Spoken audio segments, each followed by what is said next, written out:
Who are you on those days you don't want to do things? It's easy to conquer when it's good weather. You got good sleep, work's going good, you feel great. Those are the easy days to conquer. But who are you on those fucking days when all hell's broke loose? You're sore, you're depressed, you're miserable. Who are you on those days? But what happens is, man, we get in this world where it gets hard. The harder it is, the more you start to push back. And the more you push back, and then it's not right for people to talk about. It's not right for, like, let's say you are fat. I was fat, so I talk about it. Go ahead and say something, motherfucker. I was fat too. And it was hard as fuck every fucking day to get up. I know what it feels like. I know exactly what it is. But I can't want it more than you. And so many people just want it the easy way. I'm sorry, man. It's not. So what they start to do is they build this narrative of it's okay. When the narrative should be, you need to fucking work harder. You need to fucking discipline your mind better. We need to help people more than just saying it's okay. It's okay that you're not fucking willing to fucking help yourself out. That's not okay. It's not okay. It's not acceptable. Even though it's your life, if that's acceptable, that's unacceptable. And there's a lot of people in this world, me included, that if I accepted that, I wouldn't be anywhere. Motherfucker, the purpose is you. We forget that. Every fucking day I wake up and I don't want to do some fucking shit. I'm like, okay, man, do you want to be a bitch today? Do you want to feel like a little bitch? Do you want to walk around all day knowing that you could, but you didn't? So it's perform without purpose. You have to learn how to get up and do shit when you ain't got no fucking 5K, no 10K, nothing. Nothing exists. Your life fucking sucks. You're in the fucking dungeon. But guess what, motherfucker? I'm still going to get it. Because when that time comes, because the time is going to come, when that purpose is there, you'll be ready. But most of us fucking aren't ready because we don't know how to do without having the golden carrot in front of us. A lot of people sit back and they dream about being a sports figure, or dream about being a SEAL, or dream about being an astronaut. And all it is a motherfucking dream. They don't put the work behind the dream. That dream has become their fucking master. When you become the master of your fucking dream is when you say, I want to go be a Navy SEAL. And you say, okay, I'm going to lose 106 pounds in less than 3 fucking months. The dream was the one thing I thought about, and the dream was now gone. Now, what comes in, the dream goes away, and the fucking laundry list of fucking details and tasks come up. Gotta do this, gotta do this, gotta do this, gotta do this. That's when you become the master of your dream. So a lot of people out there dreaming. It feels good to talk about that shit, man. It actually makes you feel good, makes you feel proud, all that shit. But guess what happens? That alarm clock goes off at 4 a.m. to train. I don't want to be a SEAL today, or I don't want to be whatever today. I'll start tomorrow. And that's the usual pattern of people's lives. That's why I talk about clearing out the mind. Until you really want to do something, you're always going to be a talker. Everything I do in life, it sucks. Everything I do in life, it sucks. That's why when I was 300 pounds and 24 years old, it wasn't like I had some big epiphany of, let's just go be a Navy SEAL, let's lose some weight. No, I knew my entire life was going to be a struggle, which is why I just ignored it. And I said, I'm not even trying to jump off into this shit and learn how to read, how to write, how to memorize, how to become something I am not. But through that process, something happened to me.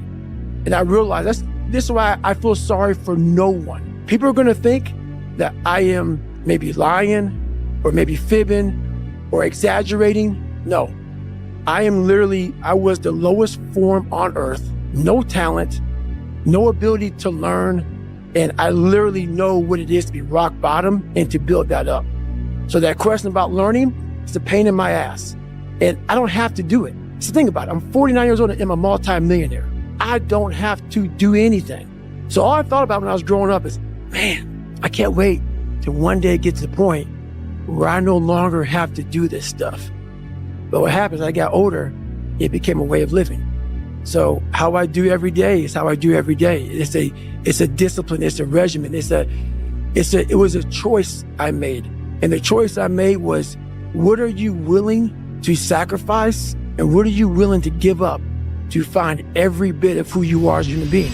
The world and the life that we live in is the ultimate competitor.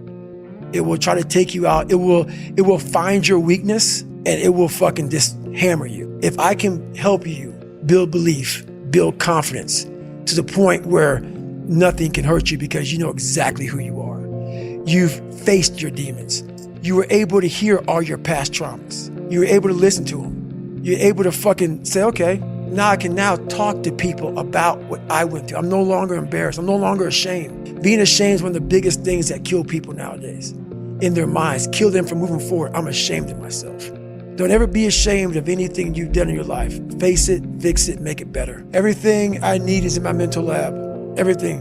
Because I'm in constant study of myself. And I know what needs to be conquered because I'm constantly going through what I don't like, what I'm not comfortable with. You know, like I know, and only I can fix these problems because I have to face these problems. You have to be your best self when you're least motivated. And that's the tricky part about all that shit. Motivation is just a word.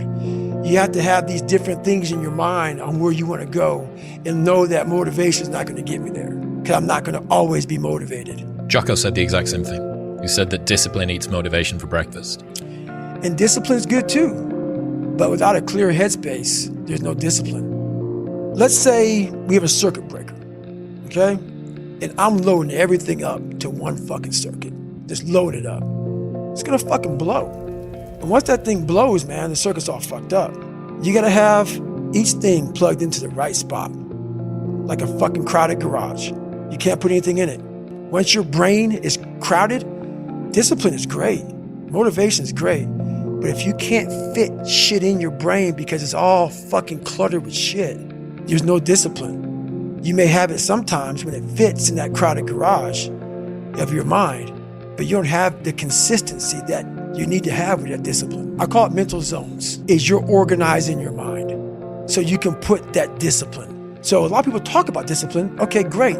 Why do you fall off the fucking wagon? Why can't I continue with this routine?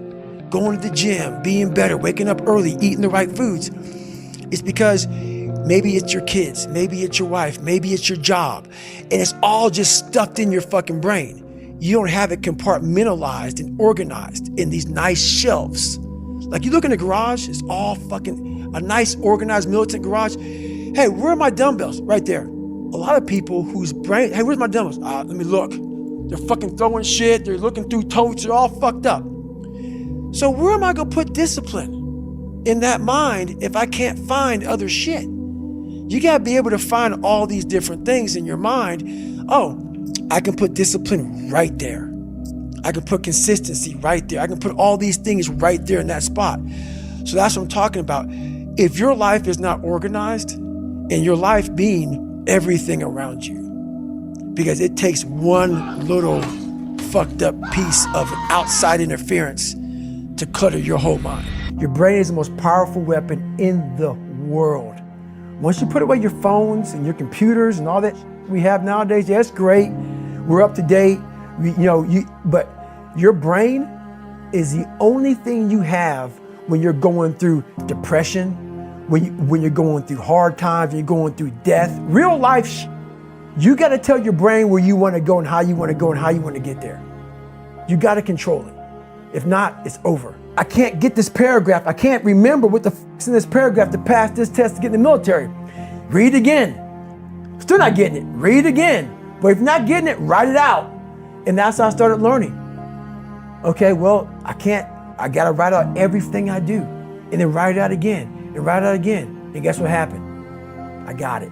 I realized if I keep going back and going back and going back until the just becomes, your mind will say, okay, we're gonna figure it out, because he is not going to stop.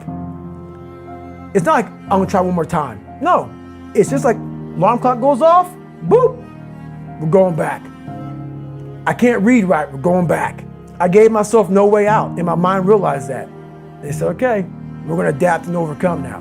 When I was 297 pounds and I was fat as hell trying to be a Navy SEAL, the scariest thing in the world to me, even to this day, was that could have been the rest of my life. I thought then I was trying hard. That's the scariest thing in the world. I thought then, 297 pound, working for Ecolab, spraying for cockroaches, making $1,000 a month. I thought that was me at my 100% potential. Come to find out, a few years later, I wasn't anywhere near that. 106 pounds less, graduate Navy SEAL training, went on to do all these other things. Looking back on that, that was me trying hard. That's why people gotta understand what is in us. We have no idea until we start trying hard. And I mean really trying hard, where you're obsessed with, hey, this is my new norm. My new norm is that, wow, this isn't always fun. It's not always meant to be fun. And that's when you know you're trying hard. When things start to suck really, really bad, my brain and a lot of people's brain, they don't go to your dad beating you up. Your brain says, we gotta get the out of here. This is miserable. So anger goes away a lot of times when you're suffering, because your brain just says, we gotta run, we gotta go. So that anger is not popping up saying, oh, I'm gonna show them, I'm gonna show those people. No, there has to be a much deeper. When I say deeper, it has to be down to mineral soil. It has to be down to that nice mineral soil where nothing can burn. You can't burn dirt.